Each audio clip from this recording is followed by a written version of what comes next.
নমস্কার, গল্প জীবনে আরেকটি নতুন ব্লগে আমি শিল্পী সবাইকে স্বাগত জানাচ্ছি। আশা করি সবাই ভালো আছেন আর আমিও খুব ভালো আছি। আজকে শুক্রবার, আর শুক্রবার মানেই বাহারিনে ছুটির দিন, ঘোরার দিন। রেডি হয়ে গিয়েছি, দুপুরে খাওয়া দাওয়া ঝটপট সেরে নিয়ে আমরা আজকে যাব সৌদি বাহারিনের বর্ডার।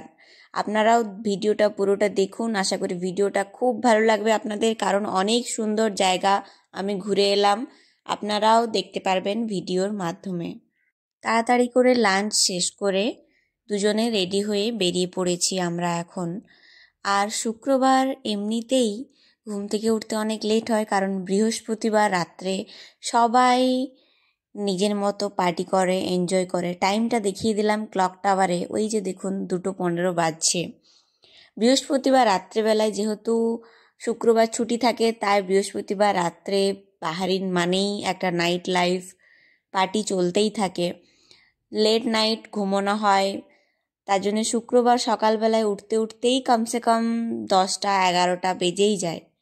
আর তাই জন্যই তাড়াতাড়ি করে সব কিছু বাড়ির টুকটাক কাজ ছেড়ে নিয়ে, রান্নাবান্না করে নিয়ে, লাঞ্চ শেষ করেই দুজনে রেডি হয়ে বেরিয়ে পড়েছি। আর এই যে দেখুন বাড়িগুলো যেগুলো আপনাদেরকে দেখাচ্ছি, এগুলো কিন্তু মানুষের পার্সোনাল বাড়ি। আর বাড়িগুলো এত সুন্দর, আমার তো দেখতে খুবই ভালো লাগে। এক একটা বাড়ি যেন পুরো রাজপ্রাসাদ, রাজমহল। এগুলো মানুষের পার্সোনাল বাড়ি। গালফ কান্ট্রিতে তো মানুষের প্রচুর টাকা, সেটা তো সবাই জানে। তো বাড়িগুলোও কিন্তু দেখলেই সেটা বোঝা যায় যে বাড়ির ভেতরটা কত সুন্দর হতে পারে, বাইরেটা যদি এত সুন্দর হয়। এখন একটা জায়গাতে স্টপ নিয়েছি, এটা একটা শপিং মলের পার্কিং। কত সুন্দর দেখুন, চারিদিকে কত ফুল আছে। এখানে সবাইকার মিট করার কথা ছিল, তারপর একসাথে যাওয়ার কথা ছিল। তো এরপরেই সবাই মিট করে আমরা এখন পৌঁছে গিয়েছি টোল ট্যাক্সের কাছে। এখানে টোল ট্যাক্স ভরে তারপরেই ব্রিজে আমরা উঠতে পারবো। এইখানে টোল ট্যাক্স দিতে হয়েছিল 2.5 বিডি, খুব একটা বেশি নয়, মোটামুটি 500 টাকার থেকে একটু সামান্য বেশি, 500 টাকা বললেও চলে। তো টোল ট্যাক্স ভরে তারপরেই আমরা ব্রিজে উঠতে পারবো। আর ব্রিজটা হচ্ছে, আপনারা সবাই জানেন হয়তো, বাহারিন আর সৌদির কে কানেক্ট করার জন্য সমুদ্রের মাঝখানে একটা লম্বা ব্রিজ আছে। লম্বা মানে এটা আমি যতদূর জানি মোটামুটি 24 কিলোমিটার মতো ব্রিজটা লম্বা। তো 24 কিলোমিটার এই ব্রিজটার জন্য ওখানে একটা টোল ট্যাক্স আছে, টোল ট্যাক্স ভরতে হবে। তো এই যে দেখুন ব্রিজে আমরা এখন উঠে পড়েছি, সমুদ্রের মাঝখান দিয়ে যাচ্ছি। কিছুক্ষণ সমুদ্র পেরোনোর পরেই একটা আইল্যান্ড পেলাম। এই যে চারিপাশে দেখুন গাছ আছে, এটা কিন্তু একটা আইল্যান্ডের উপর দিয়ে এখন আমরা যাচ্ছি। আর এই গাছগুলো কিন্তু একটা প্রাচীর বলা যেতে পারে, মোটা প্রাচীর। গাছগুলো দিয়ে এতটাই মোটা একটা ঘন আস্তরণ করা আছে যে ভেতরে কি আছে যাতে দেখা না যায়, কারণ এটা বাহারিনের প্রাইম মিনিস্টারের বাড়ি আছে ভেতরে। কতটা লম্বা প্রাচীর দেখুন, মানে একটা পুরো আইল্যান্ডকে ঘিরে রেখেছে। এই যে প্রাচীরটা, এটা পুরো ওই প্রাইম মিনিস্টারের বাড়ির প্রাচীর। একটা আইল্যান্ড আছে এখানে, ওই আইল্যান্ডটাতেই প্রাইম মিনিস্টারের বাড়ি। অনেক লম্বা বাড়ি। ও মাগো, আমি তো জমি সম্পর্কে অত ধারণা নেই, কিন্তু অনেক বড়। ওই যে দেখুন ওটা হচ্ছে প্রাইম মিনিস্টারের বাড়ি, একটু জুম করে দেখায়, অনেকটা দূরে। এটা আইল্যান্ডের মধ্যে প্রাইভেটভাবে আছে যাতে সেফ থাকতে পারে হয়তো। আর এখন আপনাদেরকে দেখাচ্ছি জুম করে, ওই যে অংশটা, ওটা হচ্ছে সৌদির অংশ। আমরা মাঝামাঝি জায়গাতে চলে এসেছি, যতটা এলাম তারপরে আবার ততটা গেলেই কিন্তু সৌদি। মিডিল পয়েন্টে একটা ট্যুরিস্ট স্পট আছে, ঘোরার জায়গা আছে, ওখানেই আজকে আমরা ঘুরতে যাচ্ছি। সমুদ্রের মাঝখান দিয়ে কিন্তু এই ব্রিজটা, তাই জলের গভীরতা অনেক বেশি। জল পুরো ব্লু, একদম ডিপ ওশান। জলটা দেখলেই আপনারা বুঝতে পারবেন। ভিডিওটা হয়তো একটু লম্বা হচ্ছে, কিন্তু আপনারা ভিডিওটা দেখতে থাকুন, আপনাদেরও জায়গাটা অনেক সুন্দর লাগবে। আমি এটা একদম স্পষ্টভাবে বলতে পারবো, কারণ আমি নিজেও ঘুরলাম। জায়গাটা অনেক সুন্দর, আর এত সুন্দর লাগছে সমুদ্রটা দেখতে, অসাধারণ সুন্দর। আমরা আমাদের গন্তব্যস্থলে প্রায় পৌঁছে গিয়েছি।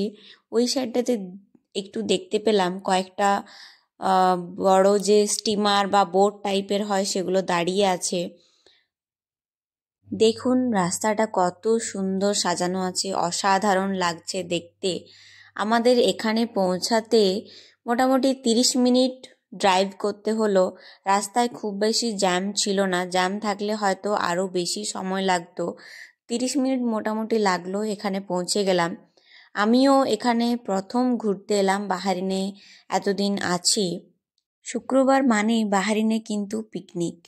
শুক্রবারে যদি বাইরে বেরোনো হয় দেখা যায় প্রচুর মানুষ সমুদ্রের পাড়ে বা বিভিন্ন পার্কে ভিড় করেছে। সেখানে তো বসার জায়গা পাওয়া যায় না, এতটাই ভিড় থাকে। তো আমরাও আমাদের পার্কিং গাড়িতে লাগিয়ে দিয়ে তারপর একটা জায়গা বেছে নিলাম যে কোথায় আমরা বসবো। সমুদ্রটা দেখুন এত সুন্দর লাগছে। আর এটা যেহেতু সমুদ্রের মোটামুটি অনেকটাই মাঝামাঝি জায়গাতে আমরা আছি, তো সমুদ্রের জল অনেক ডিপ আছে সেটা দেখেই মনে হচ্ছে। আর বাতাসের কারণে সমুদ্রটা আরও বেশি সুন্দর লাগছে। তারপর বাড়ি থেকে যেসব খাবার আমরা এনেছিলাম, যেরকম চা বানিয়ে এনেছিলাম, কেউ ম্যাগি বানিয়ে এনেছিল, তারপর লেজ এসব তো আছেই, বিস্কুট আছে, এসবগুলো নিয়ে একটু বসে গেলাম। প্রচণ্ড ঠান্ডা বাতাস দিচ্ছে, তো সে কারণে ঠান্ডা বাতাস সাথে গরম গরম চাটা খেতে ভালোই লাগবে, তাই সবাই চা বানিয়ে এনেছিলাম। আমি যেরকম লাল চা খাই তাই আমি লাল চা বানিয়ে এনেছিলাম। যে যে লাল চা খেলো আমার কাছ থেকে একটু একটু করে লাল চা নিল, বাকিরা দুধ চা এনেছিল, তাই যারা যারা দুধ চা পছন্দ করে তারা দুধ চা খেলো। এরকমভাবেই আমাদের পিকনিকটা শুরু হয়েছে।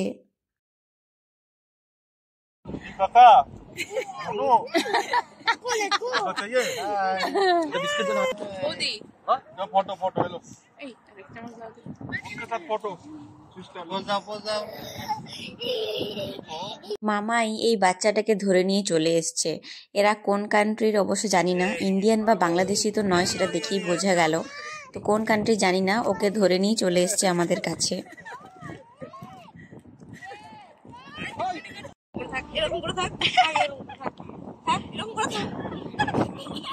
ভিডিওটি ভালো লাগলে চ্যানেলটি সাবস্ক্রাইব করে নেবেন আরও নতুন নতুন ভিডিও দেখার জন্য, বাহরিন সম্বন্ধে আরও জানার জন্য। Thank you, bye by.